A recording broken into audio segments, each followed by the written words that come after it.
Olá, tudo bem? Você que acompanha a programação da Assembleia Legislativa do Estado de São Paulo, está no ar o programa JK, direto do plenário Juscelino Kubitschek, Palácio 9 de Julho, Assembleia Legislativa do Estado de São Paulo.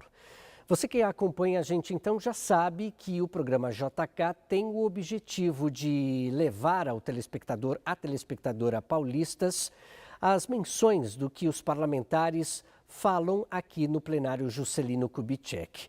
No programa de hoje nós recebemos o deputado Reis do Partido dos Trabalhadores. Seja muito bem-vindo. Muito obrigado, Arthur, pelo convite e me coloco à sua disposição. Deputado, no programa então, neste programa vamos refletir sobre uma fala do senhor no dia 23 de novembro de 2023, portanto o ano passado, em que o senhor falava sobre a gratuidade no transporte para os policiais militares e civis também. Eu vou convidar o senhor e também ao cidadão para acompanhar agora esta fala. Foi editada uma portaria, que tirou o direito dos policiais civis poder se deslocar nas empresas, né, de uma cidade para outra. Então, às vezes, você tem um policial que mora em uma cidade e trabalha em outra cidade, e eles tinham direito a essa gratuidade. E agora houve uma portaria suspendendo. E nós fizemos indicação ao governador para ele corrigir isso, né? Hoje, os policiais militares ainda têm esse direito, fardados, quando eles estiverem fardados, né? Se não estiverem fardados, não tem esse direito.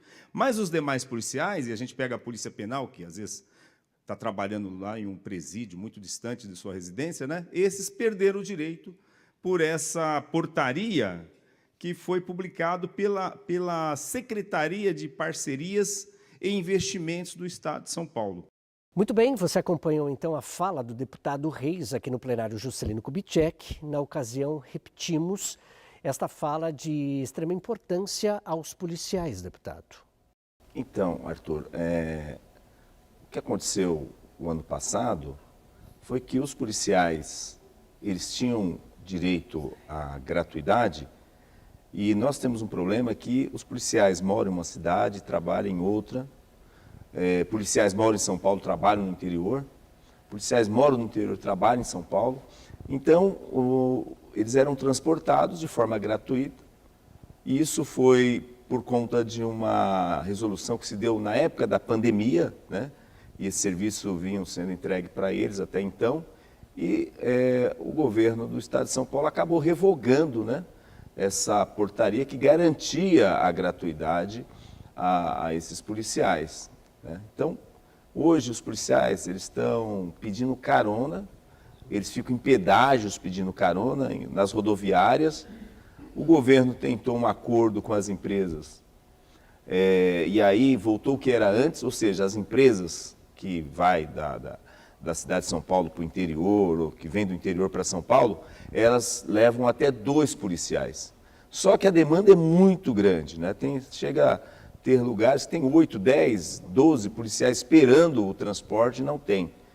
E nós pedimos para o governo para que ele tivesse uma atenção melhor para os policiais por conta da segurança deles. Você imagina um policial pedindo carona na rodovia, o perigo que é isso, né?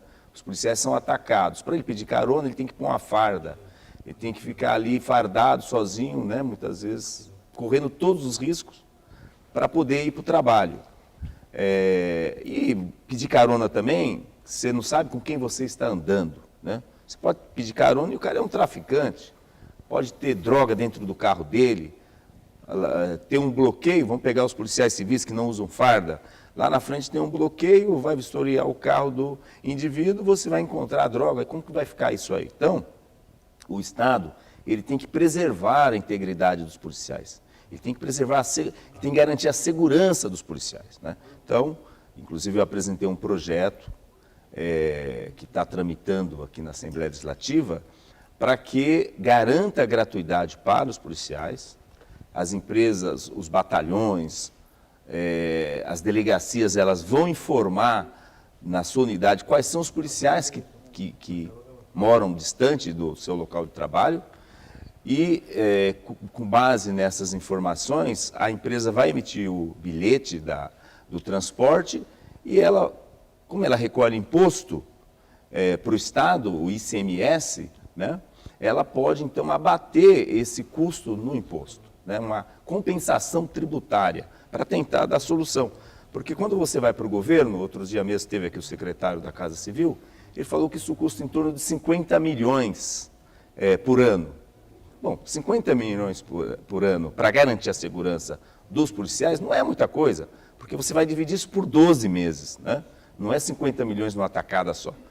E isso, anteriormente, estava sendo feito e as empresas elas foram à justiça porque elas estavam transportando os policiais, não estavam recebendo, elas foram à justiça cobrar e a Procuradoria-Geral do Estado entendeu que elas tinham direito sim receber, porque a empresa não vai colocar um ônibus para levar pessoas sem ganhar dinheiro, porque ela vive disso, ela vive da venda do bilhete, da passagem, né? Então, todos esses problemas prejudicou e muito os policiais, está prejudicando, e só o acordo que foi feito da Secretaria de Segurança com as empresas para que os 2 policiais, como era antes, voltassem a ter direito à gratuidade por ônibus, é insuficiente para atender a demanda. Então, a gente espera que o governo olhe com carinho para essa questão, que o governo olhe para a questão da segurança do policial, porque ele fica vulnerável, né? Você vê que as notícias que nós temos, inclusive na Baixada Santista, são de policiais que estão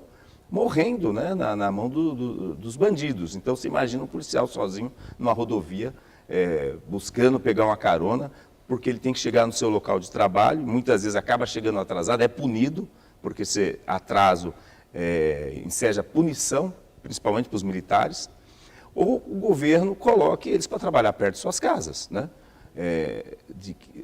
Ele faça todo um estudo da melhor forma possível para que o policial trabalhe o mais próximo de sua casa para não acontecer o que está acontecendo. Deputado, esta é uma pauta que o senhor traz em toda a história do senhor, né? Se olharmos para trás como vereador, o senhor militante na causa, eu gostaria de voltar um pouquinho nessa linha do tempo, justamente para que o telespectador que de repente esteja conhecendo o senhor agora, nesse exato momento, aqui em nosso programa, entenda quem é de fato o deputado Reis e que tem lutado cada vez mais por essa pauta. Olha, eu desde de vereador, que mesmo outras bandeiras que eu levei para a Câmara de São Paulo, como a questão da igualdade racial, das políticas afirmativas, da educação, da saúde, eu não deixei de trabalhar essa questão da segurança pública, e a questão da segurança pública envolve a sociedade, envolve os atores que são responsáveis para garantir a segurança pública, né? A minha carreira, ela foi parte na Polícia Militar, parte na Polícia Civil, também fui professor do Estado, então conheço bem, fui condutor também do transporte coletivo, então eu conheço bem essas questões.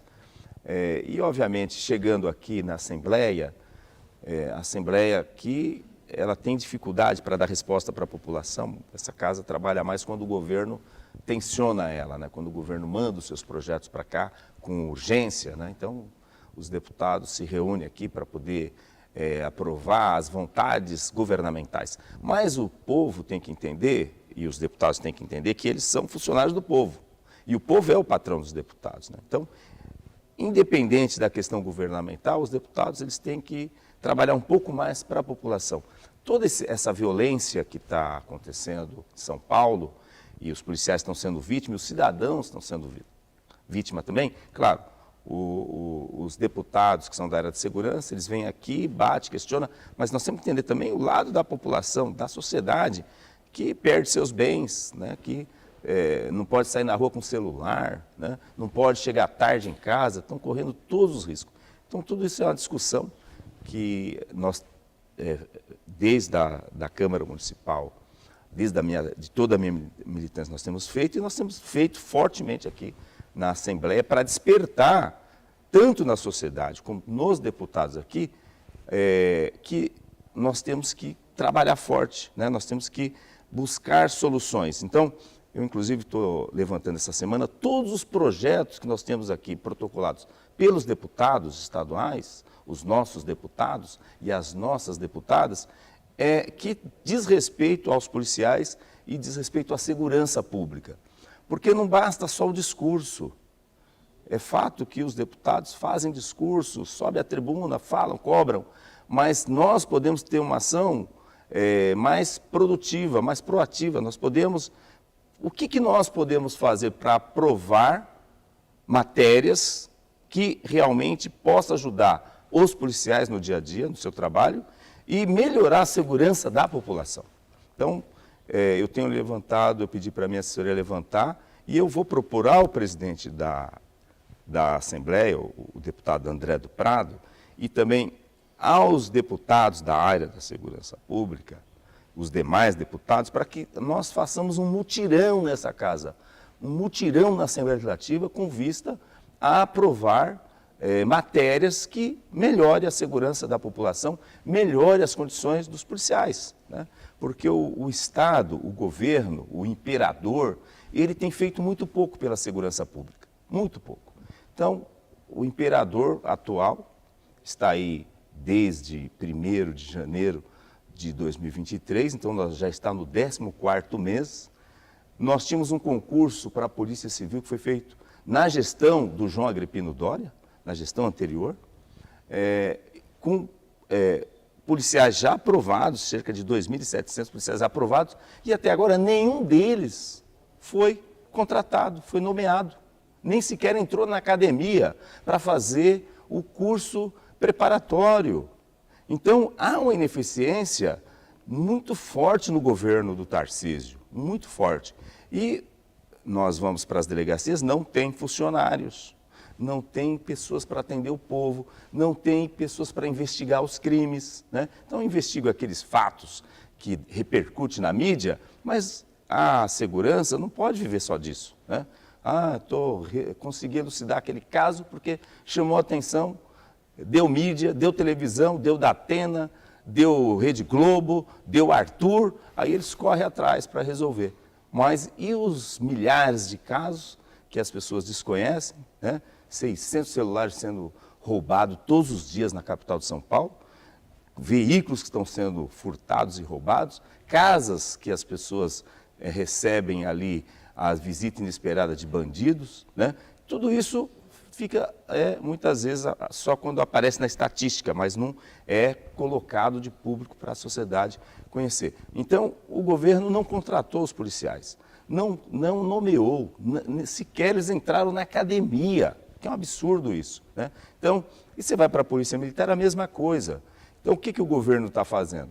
Ele corre atrás dos problemas, que eu acho equivocada a forma do governo agir, a forma da Secretaria de Segurança agir, porque, matou um policial.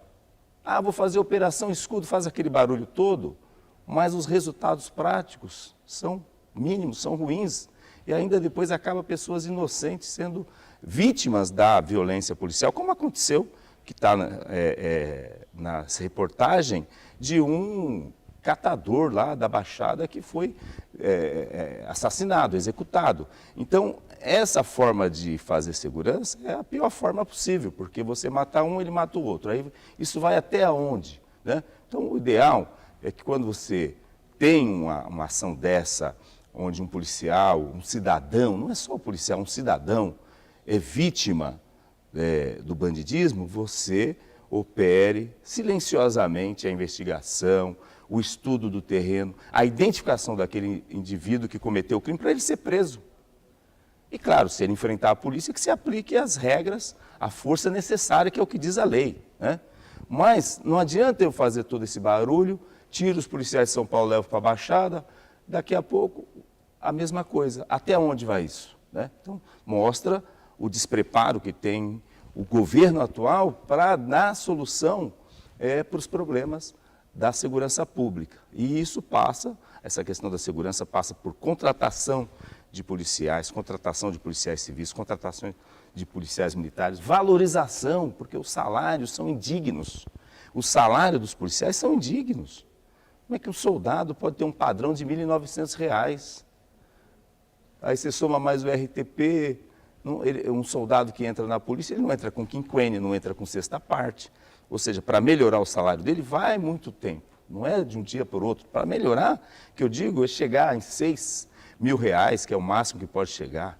Né? Então, o bruto. Né? Então, o salário é indigno. Então, o Estado precisa melhorar o salário, precisa melhorar a qualificação dos profissionais de segurança pública, precisa ter o efetivo adequado. E o nosso efetivo, mesmo você suprindo todo ele, ainda está defasado, porque o decreto que estabeleceu o efetivo das polícias é de 94. A população cresceu mais de 40% de lá até os anos atuais. Então, mesmo você contratando 17.000 policiais civis, 20.000 policiais militares, ainda vai continuar defasado. Mas que o governo pelo menos fizesse isso, né? Fizesse os concursos fossem céleres. Pode ficar 2 anos para fazer um concurso. Isso mostra a ineficiência, a incompetência do Estado. Né? E a população está sofrendo, a população e os policiais vítima dessa má política de segurança que tem o governo do Estado de São Paulo. Deputado, o senhor traz uma reflexão sobre a saúde financeira, não é, desses policiais, de trabalho, inclusive, não é? Mas eu acho que também vale aqui uma reflexão sobre a saúde mental, né? Sim, mas todo o excesso de trabalho, quando você trabalha por 10, você vai ter problema de saúde mental, né? Quando você trabalha e você tem que fazer bicos para poder garantir o mínimo para sua família, você não tem lazer, você não vai ao cinema, você não vai ao teatro, você não fica com a sua família porque você só trabalha para garantir o mínimo para a sua família. Tudo isso vai desencaminhar para essa questão da saúde mental. Então, a polícia também está doente, mas o tratamento dela não é só o psicólogo, não é só o divã, não é só isso. Ele começa na base e ele começa com a valorização. Você tem que valorizar bem os policiais. Você não pode sacrificá-los, você não pode colocar eles para trabalhar 30 dias no mês. Eles têm que ter direito a férias. Tem época que a polícia não tem férias, suspende as férias, basta uma portaria lá, ninguém pode tirar férias, porque não tem ninguém para trabalhar. A delegacia que eu trabalho, que é a do Campo Limpo, o 37º Distrito Policial, eu vejo lá no grupo, olha, vou tirar férias, agora vai ter que reduzir as equipes. Quando reduz equipes, o que acontece? Você está trabalhando numa escala de 12 por 48, você tirou uma equipe e vai ser 12 por 24. E plantão é muito sacrificante, porque o plantão você puxa 12 horas, às vezes à noite, né? Atendendo ali sozinho, sem ninguém para te ajudar, porque está assim a polícia, e tudo isso provoca o adoecimento, excesso de trabalho. E você imagina que você está num plantão de uma delegacia, você está atendendo as ocorrências, tudo que acontece de ruim você está ouvindo. Olha, um homicídio, um estupro, uma violência doméstica. Tudo que não presta, tudo que acontece de ruim vai ser jogado ali na mente do policial, né? Então ele tem que ter muito equilíbrio, muito controle para poder enfrentar tudo isso. Então, está ali sozinho, não tem um outro colega muitas vezes para trabalhar com ele, porque por falta de funcionários, hoje você vai às delegacias, só tem um funcionário. Eu fui outro dia ao Lajeado lá, 68DP, perguntei para o colega lá, não, eu trabalho sozinho. Não tem ninguém para trabalhar com ele. Se tiver acontecer alguma coisa, salve-se quem puder. Então, essa é a falência da polícia, a falência da segurança. A segurança pública faliu, a polícia faliu. E o Estado não está dando a resposta no tempo certo, não está dando a resposta adequada e fica fazendo política, fica fazendo videozinho, eu dei um aumento para os policiais, o aumento que deu já é insignificante, tendo em vista aquilo que deveria ser. Eu acho que ontem falei na Comissão de Segurança que pelo menos R$10.000 no salário para um soldado. Porque se ele ganhar R$10.000, ele vai receber 7 líquido. Que a hora que você tira imposto de renda, tira isso. Pelo menos R$10.000, né? Agora, você pega um delegado de polícia hoje em São Paulo, E a porta de entrada dele é em torno de R$14 mil. Quando você desconta os impostos, ele ganha menos de R$10 mil. Então, a porta de entrada de um delegado é menos de R$10 mil na Polícia de São Paulo. Quando você pega um policial federal, um delegado federal, a porta de entrada dele é cerca de 27, 28 mil. A saída dele é cerca de R$42 mil. Então, a Polícia de São Paulo está pagando 1/3 do que paga a Polícia Federal, sendo que tanto o delegado federal como o delegado estadual estudaram o mesmo curso, a mesma faculdade, que é o curso de Direito. Mas o estado mais rico da federação não valoriza os policiais. Essa é a realidade, né? Além das escalas extras, o trabalho sacrificante, né? Escalas que muitas vezes é chamado de madrugada para trabalhar de surpresa, tudo isso está acontecendo na polícia, né? Tudo isso está acontecendo na polícia. Então, esse excesso de trabalho, essa falta de profissionais, o salário muito ruim tem provocado também essa questão da saúde mental. E na questão das mulheres, né, que estão também na polícia, né? A gente pode até refletir, o senhor, por favor, sobre isso, né? E as mulheres, hoje a polícia, as mulheres trabalham conjuntamente com os homens, né? Antigamente era separado, né? Você tinha o batalhão de polícia feminina, no caso da PM, que era comandado por mulheres, né? E era separado dos batalhões de masculino, né? Hoje elas trabalham no mesmo batalhão, na mesma companhia, e nós até pedimos para o secretário na época, o secretário Derrite, que ele até editou uma portaria, uma resolução da Secretaria de Segurança por conta do trabalho que uma mulher, por exemplo, que está grávida, estava conduzindo presos, prestes a dar à luz, trabalhando as noitadas nos plantões. Então, nós pedimos que tomasse alguma providência para não sacrificar tanto as mulheres, né? Ele fez até uma resolução, não foi naquele teor do que nós encaminhamos. Tem um projeto de lei meu aqui tramitando também para tratar dessa questão da valorização das mulheres, as mulheres policiais, né, tanto na Polícia Civil como na Polícia Militar, na Polícia Penal, mas é um olhar também que o Estado tem que ter para as mulheres que no dia a dia têm contribuído e muito para a garantia da segurança da nossa população.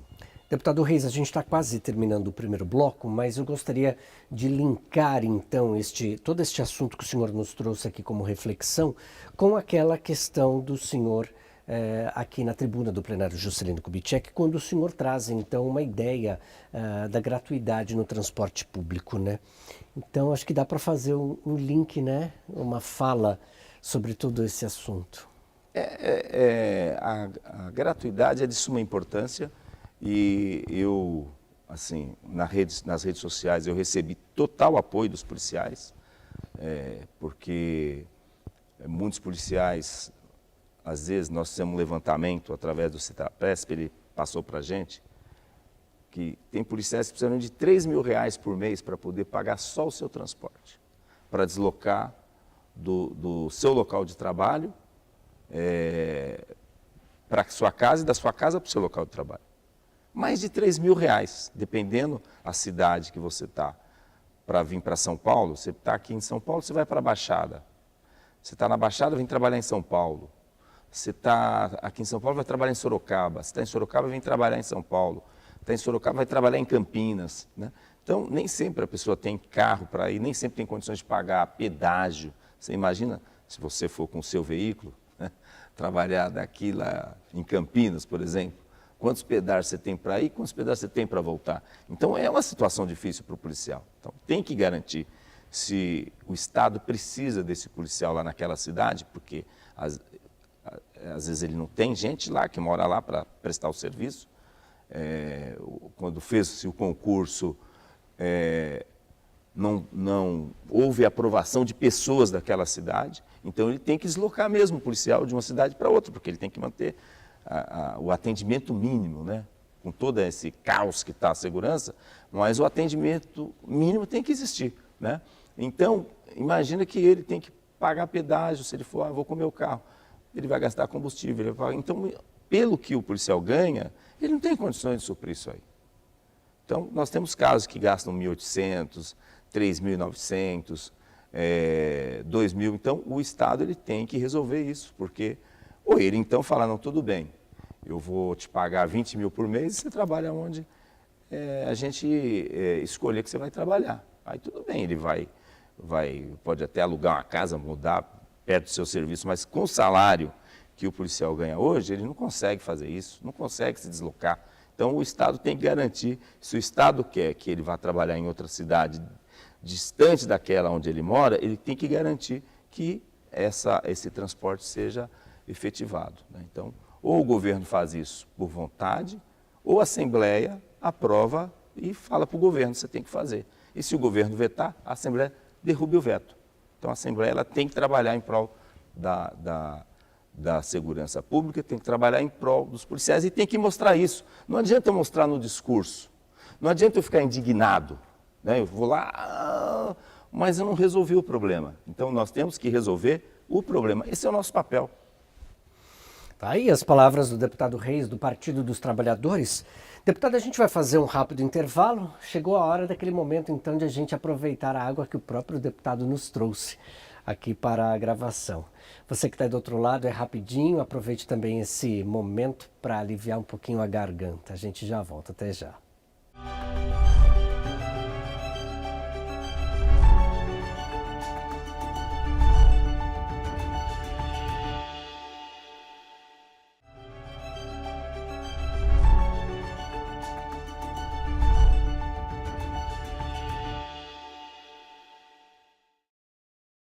Oi, gente, estamos de volta então com o segundo bloco do programa JK, direto aqui do plenário Juscelino Kubitschek. Hoje estamos recebendo o deputado Reis do Partido dos Trabalhadores, que tem fomentado muito a questão da segurança pública aqui em nosso estado. Deputado, acho que a gente pode avançar um pouquinho então daquilo que o senhor já nos trouxe aqui como informação no primeiro bloco. Nós estamos no ano de 2024, é o segundo ano da 20ª legislatura e muita coisa deve acontecer aqui no Parlamento Paulista. E é claro que o senhor vai tomar a tribuna aqui no plenário JK, trazendo diversas informações, aquilo que é bom para o cidadão, para a cidadã paulistas. Tudo bem. E eu quero trazer já aqui, logo no início desse ano legislativo, o senhor trouxe diversas demandas, fomentando inclusive projetos de leis. Vamos tentar trazer aquilo que o senhor já trouxe então aqui para o cidadão, né? Refletindo aquilo que é de importante, o que o senhor acredita que seja importante logo para o início desse ano. Olha, o que eu acho que poderia ser feito aqui, né? Eu entendo que cada deputado poderia aprovar pelo menos um projeto por mês. Pelo menos um.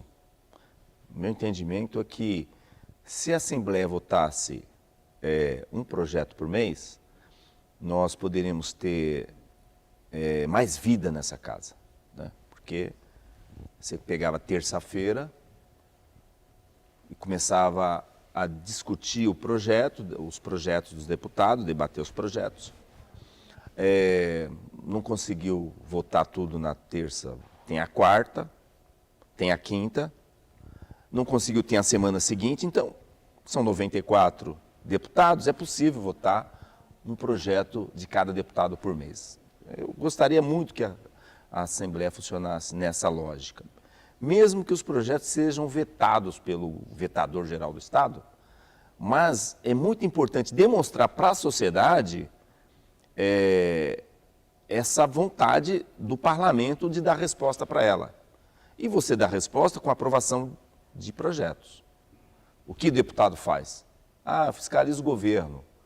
Fiscalizar o governo não é tão fácil, né? Porque você tem que ficar com a lupa ali, e pede informação, e busca informação, e a informação é travada, né? Mas é papel fiscalizar o governo. Mas é papel do deputado também produzir leis, aprovar leis, né?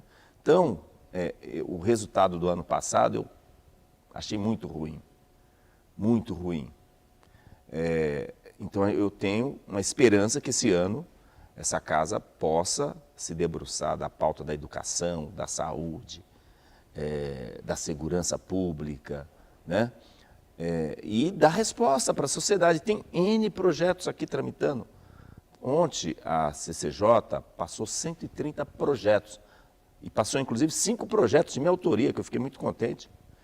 Passou o projeto que cria o Memorial África-Brasil, que é muito importante essa questão cultural, essa questão das nossas raízes, né? Passou o projeto que estabelece que o servidor público ganhe o seu salário até o dia 5, porque hoje o governo paga até o 5º dia útil. Mas, às vezes, o 5º dia útil, você tem um feriado, você tem um final de semana, ou às vezes o servidor leva 7, 8, 9 dias para receber o seu salário. E o governo está lá trabalhando com o seu dinheiro. Então, eu entendo que você tem que receber todo dia 5. O dia 5 caiu no sábado, paga no dia 4. O dia 5 caiu no domingo, paga no dia 3. O dia 5 caiu no feriado, que é segunda-feira. Você já imaginou? Paga no dia 2. Então, um projeto também meu que foi ontem na CCJ, teve parecer favorável.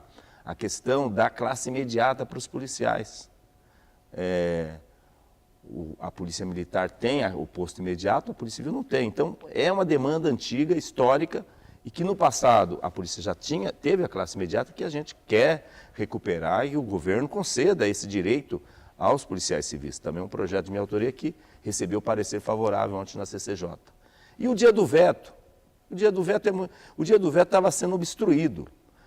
Em várias oportunidades, a base governista adiou, eles combinaram entre eles, cada dia um pedir adiamento. Então, ontem eu falei, vamos buscar um acordo, um pacto aqui para a CCJ funcionar e dar resposta. Eu quero fazer esse pacto. Eu não retiro a discussão em todos os projetos, porque cada projeto que você vai discutir são 10 minutos. Você imagina, você tem lá 2 horas de reunião, você discute 5, 6 projetos no máximo. Então eu falei, eu retiro o processo de discussão, mas eu peço que os deputados também retirem esses pedidos de adiamento, porque esse pedido de adiamento é só para obstruir a pauta. E aí a gente vai conduzir da melhor forma possível e ter a maior produção possível. E aconteceu isso, eles aceitaram o acordo e 130 projetos foram analisados ontem pela CCJ. Isso é um papel bonito do que é do parlamento, mas não é só analisar lá, é fazer com que eles sejam aprovados aqui, né? Passou pela CCJ, depois vai passar por outras comissões. Então, nós podemos buscar um pacto de resultados junto com a mesa, junto com o presidente André do Prado, para quê? Primeiro, vamos tratar os projetos que não têm óbice, os projetos que têm acordo com todos os deputados. Porque nem todo projeto tem óbice. É claro, nós hoje estamos com 30 projetos aí, remanescentes do ano passado, que eram para ter sido votados, não foram votados ainda. O presidente disse que vai dar prioridade para que esses projetos sejam votados, e aqueles que têm óbice, ele disse que vai colocar em discussão mesmo que tem óbice. Não. Então vamos fazer um pacto, pelo menos um projeto de cada deputado, por mês, que não tenha óbice. Aí a casa vai andar.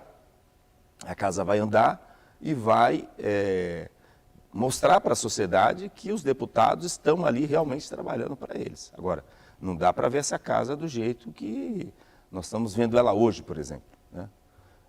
Os deputados têm que entender que eles têm uma missão, eles foram eleitos, eles têm que dar resposta para a sociedade, e a resposta se dá com as suas proposituras sendo aprovadas. Não tem como você ficar aqui e aprovar um projeto em um ano. É vergonhoso, né? É vergonhoso. Então, a expectativa que eu tenho é essa, de que a casa funcione com gás, com força, com vontade, que projetos dos deputados sejam analisados e colocados a votos e aprovados, e que sejam encaminhados para o imperador decidir se ele mantém ou não, mas a nossa parte nós temos que fazer. O governo vetou, mas aí o governo assuma o ônus do veto, ou o bônus da sanção. Mas nós não podemos deixar de fazer a nossa parte. Nós temos que fazer o nosso papel no dia a dia. E é isso que eu espero que aconteça em 2024. É um ano eleitoral, tem os candidatos a prefeito e os deputados têm relação com esses candidatos. Então, é claro que num determinado momento, muitos deputados vão estar cumprindo a agenda com esses prefeituráveis, né?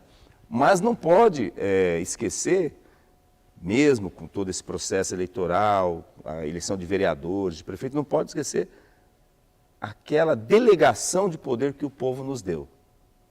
E é dentro dessa delegação de poder que a gente tem que honrar os compromissos. Deputado, o senhor falava agora há pouco, então, sobre os projetos do senhor que passaram, então, ontem na CCJR. E existe um aqui que é o selo, é o selo da igualdade racial. Eu acho que seria interessante o senhor trazer também, né? O selo da igualdade racial, eu já provei ele na cidade de São Paulo. Ele existe lá, inclusive no mês da consciência negra, na Semana da Consciência Negra, eu fui convidado pela Prefeitura de São Paulo, pela secretária Elisa Lucas, na época a secretária Marta Suplicy estava lá também. Hoje ela saiu, não está mais no governo do Ricardo Nunes, mas ela participou desse evento, e inclusive o prefeito estava presente também, aonde, eu não me lembro a quantidade exata, mas mais de 30 empresas receberam o selo da igualdade racial. E como eu sou o autor da lei que criou o selo da igualdade racial na cidade de São Paulo, aí eles me convidaram, eu fui lá e eu achei muito produtivo, porque é importante você ver uma coisa acontecer que você criou. Você fala, não, eu que... a ideia saiu daqui e está funcionando, e as empresas estão praticando as políticas afirmativas. Então, o selo da igualdade é para as empresas, o setor privado, praticar políticas afirmativas, porque o governo, o Estado, pratica políticas afirmativas quando ele tem lá a lei de cotas. No caso da cidade de São Paulo, nós temos lá um projeto meu e do vereador Paulo Frange também, que é o Programa de Saúde da População Negra. São políticas afirmativas. A Marcha da Consciência Negra, o Memorial dos Aflitos, que também é uma lei de minha autoria, a Praça da Liberdade, que também recebeu o nome Praça da Liberdade África-Japão, que é uma lei de minha autoria também. Então, você vê isso acontecendo, você fica muito satisfeito, fala, poxa, alguma coisa que nós fizemos que está mudando, que está melhorando a vida das pessoas, né? Então, eu vi essas empresas lá sendo reconhecidas pelo trabalho que elas têm, que é de inclusão de negros e negras em seus quadros, não só na base, mas no topo da pirâmide também, nos cargos de gerenciamento, nos cargos de direção, né? Então, essas empresas foram escolhidas e receberam o selo da igualdade racial. E essa é a ideia que eu quero trazer para o Estado de São Paulo, para que o Estado de São Paulo também possa produzir esse selo, e aquelas empresas que praticam políticas afirmativas no Estado de São Paulo, que se credenciam, vão lá, se credenciam e comprovam, elas também possam receber o selo da igualdade racial. Parabéns, deputado, por tantos projetos, né? Isso fomenta demais o Estado de São Paulo, a saúde do Estado. E é geral, né? Educação, economia, infraestrutura, lazer, turismo. Isso é muito importante. Agora, deputado, eu queria dar um salto também com o senhor aqui nesse bate-papo para trazer uma reflexão, já que o senhor sempre está na tribuna aqui do plenário JK, e certamente as comissões e as frentes parlamentares também são importantes. Conte para a gente um pouquinho também do senhor diante desses assuntos importantes, né, participando ativamente. Olha, o meu entendimento é que a tribuna tem que ser usada da melhor forma possível por todos os deputados, né? Eu vejo assim, tem dias que tem pouca participação dos deputados, mas os deputados são eleitos para falar. Assim como o vereador, o deputado federal, né? Eles são eleitos para falar, por isso que eles são representantes. Porque no passado, você falava direto com o povo, o governante falava direto com o povo. Então o governante ia tomar a decisão, ele ia à praça pública, chamava o povo e fazia ali a assembleia e tomava a decisão. Hoje não é possível mais fazer isso.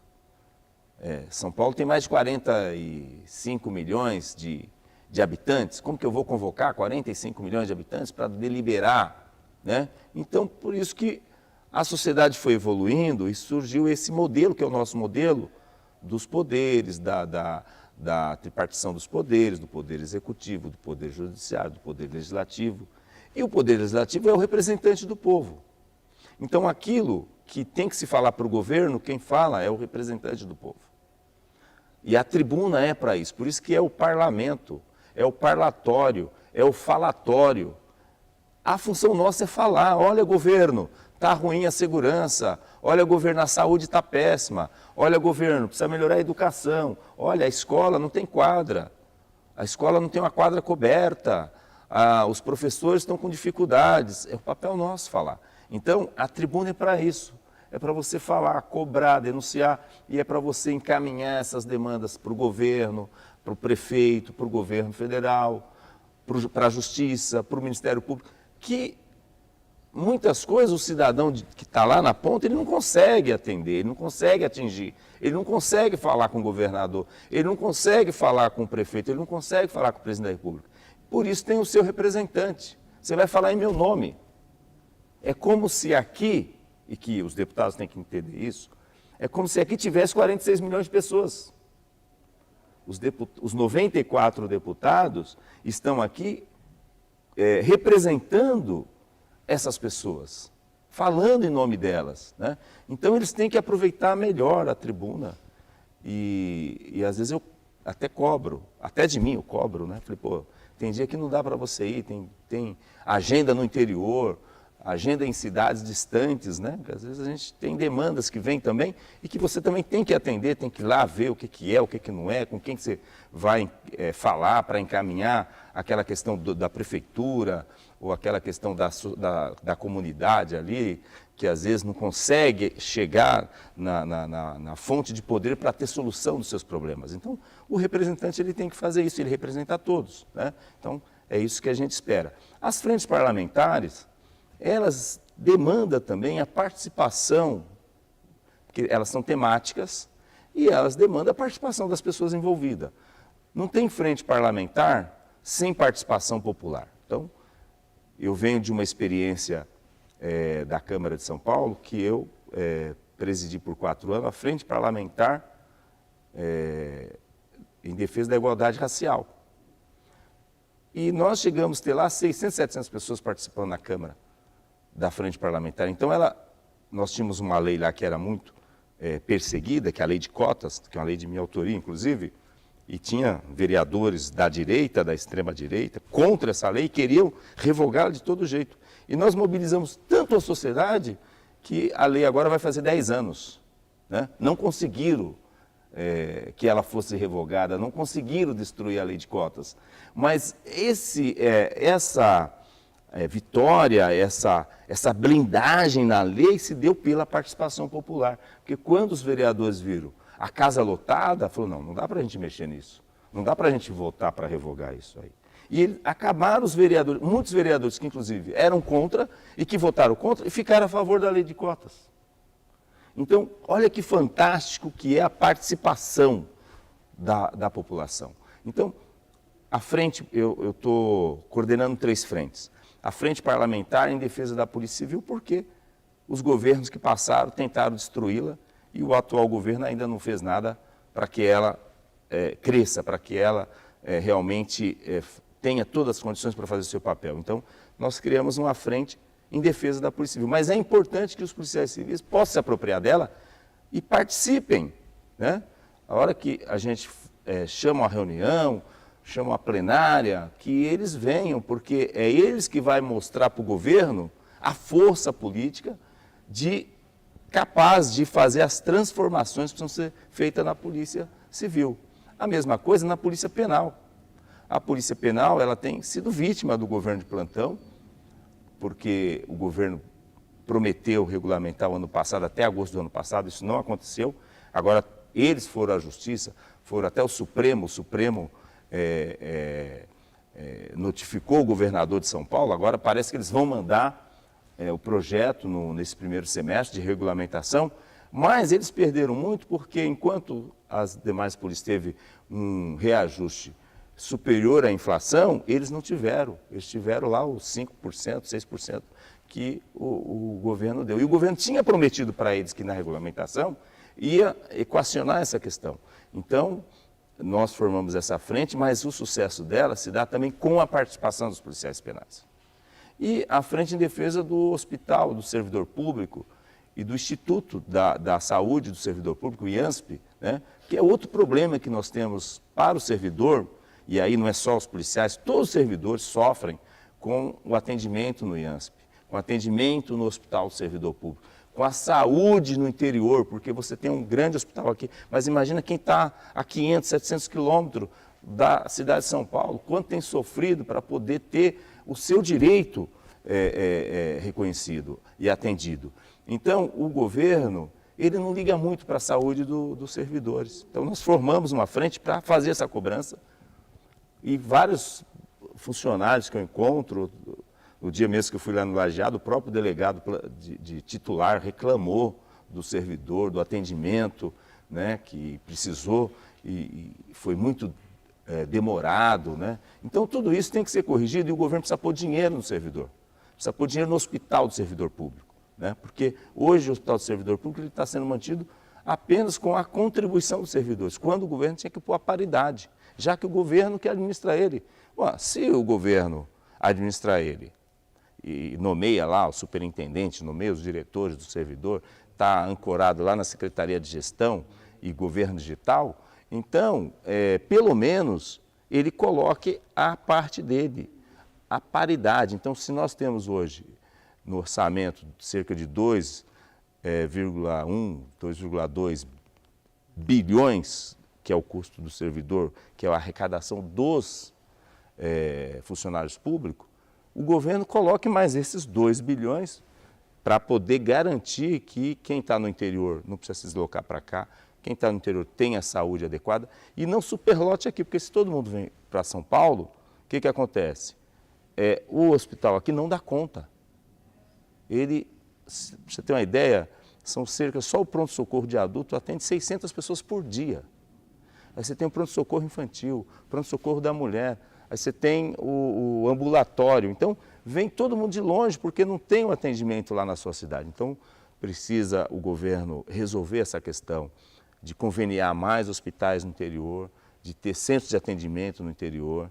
E isso precisa de dinheiro, isso não faz sem dinheiro, né? Então, só os recursos dos servidores não têm sido suficiente para resolver a demanda de saúde que tem os servidores públicos do Estado de São Paulo. Então, nós formamos também essa frente, mas essa frente, para ter sucesso, precisa da participação dos servidores. Se eles querem uma saúde de qualidade, se nós queremos um funcionamento do Estado de forma adequada, os servidores também têm que participar e a sociedade tem que participar, porque a força política da participação popular é que acaba mudando muitas vezes a cabeça de quem governa. Deputado, chegamos então ao fim do programa JK, direto aqui do plenário Juscelino Kubitschek. Queremos muito agradecer a presença, a participação do senhor aqui em nosso programa. Sempre à disposição. Eu sempre digo que é só fazer assim que eu volto. Esperamos o senhor muito mais vezes. Muito obrigado, parabéns pelo trabalho e um ótimo trabalho durante 2024. Valeu, forte abraço.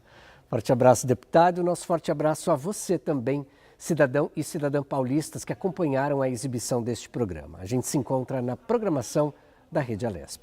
Tchau, tchau.